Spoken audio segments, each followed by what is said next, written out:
Hello friends, welcome to our YouTube channel the competition है। Friends, railway ALP and technician की cut off पे बात करने वाले हैं हम लोग। आफ्टर एनसीटी सबकी नज़र कट ऑफ पे है, तो कट ऑफ पे डिस्कस जरूर करेंगे हम लोग। लेकिन अभी तक अगर आपने हमारे चैनल को सब्सक्राइब नहीं किया है तो जरूर कर लें और साथ ही बेल आइकन को दबा दें ताकि हमारे वीडियोस की नोटिफिकेशन आपको सबसे पहले मिल सके। तो चलिए अभी स्टार्ट करते हैं कट ऑफ की डिस्कशन। देखिए कट ऑफ का क्या है, बहुत बड़ा इम्पैक्ट कट ऑफ का पड़ने वाला है पार्ट बी एग्जाम का। पार्ट बी एग्जाम में मैक्सिमम बच्चे डिस्क्वालीफाई हो गए हैं, इसका बहुत बड़ा इम्पैक्ट पड़ेगा आपका कट ऑफ पे। लेकिन किस पे पड़ेगा, कितना पड़ेगा, आइए इसको देख लेते हैं हम लोग। ALP and technician, I am talking about ITI technician. देखिए इन दोनों की ही कट ऑफ इस बार लो जाने वाली है। ऑलरेडी सीबीटी 1 में आपने देखा था कि कट ऑफ लो गई थी, कंपैरेटिवली इस बार लोअर ही जाने वाली है। इसका बहुत बड़ा रीजन है पार्ट बी में बच्चों का फेल होना। पार्ट बी में इतने बच्चे डिस्क्वालीफाई हुए हैं, वो बच्चे मेरिट को बहुत इम्पैक्ट डालते हैं, लेकिन वो बच्चे बाहर हो गए हैं। तो आप समझ लीजिए कि इसकी कट ऑफ का इस पर बहुत बड़ा असर पड़ने वाला है। तो एएलपी में अगर आपने 50+ स्कोर किया है, I am talking about general only, और टेक्नीशियन में अगर 45+ आपने स्कोर किया है तो आप अपने आप को सेफ समझ सकते हैं, बिल्कुल सेफ समझ सकते हैं आप अपने आप को अगर 50+ और 45+ है। मैं ये नहीं कह रही इतना कट ऑफ जाने वाली है, ये सेफेस्ट स्कोर है। इस पे आप साइको की तैयारी कर सकते हैं। अगर आपका 50+ है तो आप साइको की तैयारी कर सकते हैं, और 45+ है तो आप रिलैक्स हो सकते हैं। ये है आइडिया हमारी तरफ से फॉर जनरल। अगर हम बात करें ओबीसी, एससी, एसटी की, तो आप इतने समझदार हैं कि 1-2 नंबर ऊपर नीचे करके आप खुद ही समझ सकते हैं। बाकी आपको कोई भी यूट्यूबर ओबीसी, एससी, एसटी सबकी कैटेगरी वाइज कट ऑफ दे ही नहीं सकता, ये इम्पॉसिबल है। हमारे पास ना तो कोई डाटा है और ना ही कोई आंकड़े हैं एग्जैक्ट। एक आइडिया लगाया जा सकता है, जो आइडिया हम बेस्ट अपनी तरफ से निकाल के दे सकते हैं वो आइडिया हमने दे दिया है। यहाँ से आप साइको की तैयारी कर सकते हैं। बेसिकली हमारा टारगेट ये रहता है कि हम आपकी हेल्प कर सकें।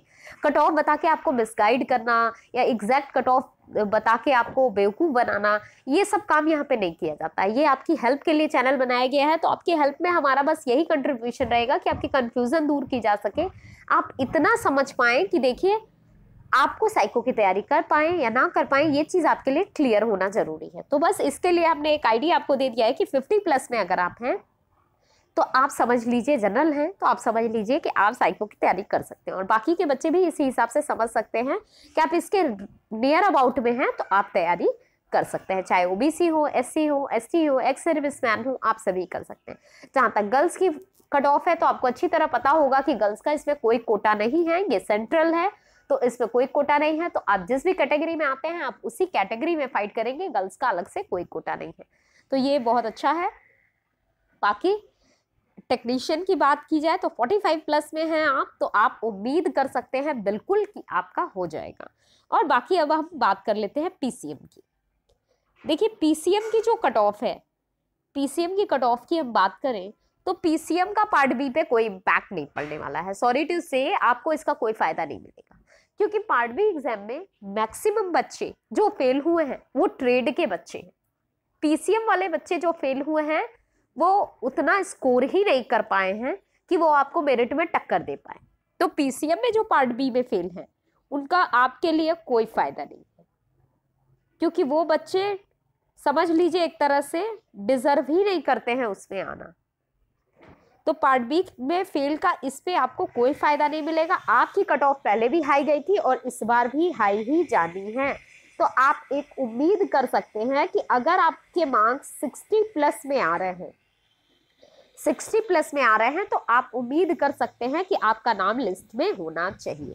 तो ये हमारे चैनल की तरफ से आपको एक आइडिया है कि आपको थोड़ी सी इजी रहे, थोड़ा सा आपके माइंड को संतुष्टि मिल जाए। बाकी जो है वो तो जब बोर्ड डिक्लेयर करेगा तभी पता चलेगा। देखिए इसमें रिवाइज आंसर की नहीं आनी है, तो एक बहुत अच्छी बात भी है, झंझट नहीं है।